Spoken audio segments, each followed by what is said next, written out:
திருப்பாவை 21வது பாடல்.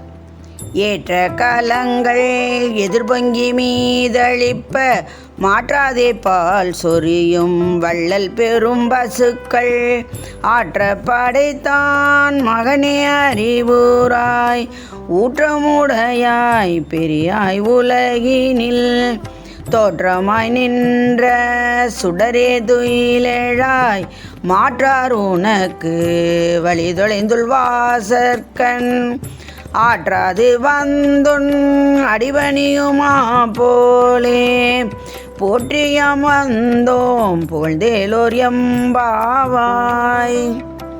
திருப்பாவை 21வது பாடல். பொருள்.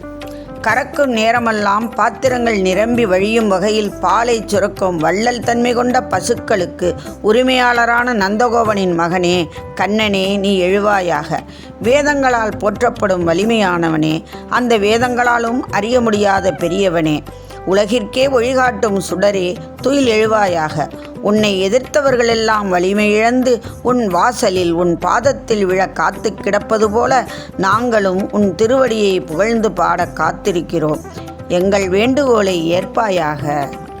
திருவெம்பாவை பாடல்களில் திருவண்ணாமலை தலத்தில் அருள் புரியும் அண்ணாமலையாரை போற்றி பாடிய மாணிக்கவாசகர் தொடர்ந்து 20 பாடல்களை பாடி முடித்தார். இதன் தொடர்ச்சியாக திருப்பெருந்துறை சிவனை துயில் எழுப்பி அவரின் அருளை பெறுவதற்காக திருப்பள்ளி எழுச்சி என 10 பாடல்களை பாடியுள்ளார். இதில் முதல் பாடலிலேயே இறைவனை போற்றி பாடுவதுடன் அவரை முழுவதுமாக சரணடைவதையும் குறிப்பிட்டுள்ளார். உன்னை தவிர எங்களை காக்க யாரும் இல்லை, அதனால் எழுந்து வந்து எங்களுக்கு உன் அருளை தா என கேட்கிறார். உலக உயிர்கள் அறியாமையில் மூழ்கி இருப்பதிலிருந்து விடுபடவும் முக்தியடைவதின் பெருமையையும் கூறினார். உலகத்தில் உள்ளவர்கள் அனைவரையும் எழுப்பி பிறகு திருப்பள்ளி எழுச்சியாக சிவபெருமானை துயில் எழுப்புகிறார். சிவபெருமானின் புகழைப்பாடி அவரை மெல்ல துயில் எழுப்புகிறார் மாணிக்கவாசகர். இறைவனை ஒரு குழந்தையை எழுப்புவதைப் போல மெல்லிய இனிமையான வார்த்தைகளை பயன்படுத்தி எழுப்புகிறார். திருப்பள்ளி எழுச்சி முதல் பாடல்.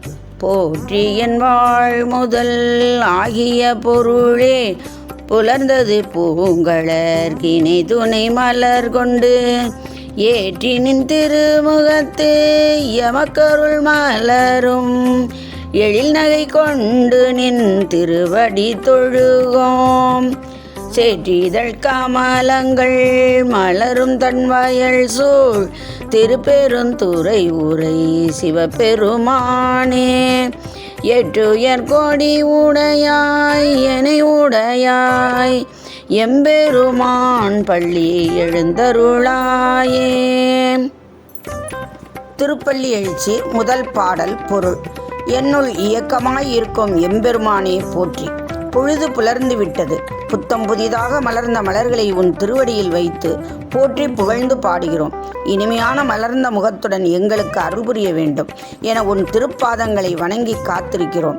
சேறுகள் நிறைந்த குளத்தில் மலர்ந்து பூத்து குலுங்கும் தாமரை மலர்களையும் அதை சூழ்ந்த வயல் பகுதிகளையும் கொண்ட திருப்பெருந்துறையில் கோயில் கொண்டுள்ள சிவபெருமானே, கொடி போன்ற இடையுடைய அன்னையை உடலின் ஒரு அங்கமாய் கொண்டவனே, எம்பெருமானே, துக்கத்திலிருந்து எழுந்து எமக்கு அருள்வாய்.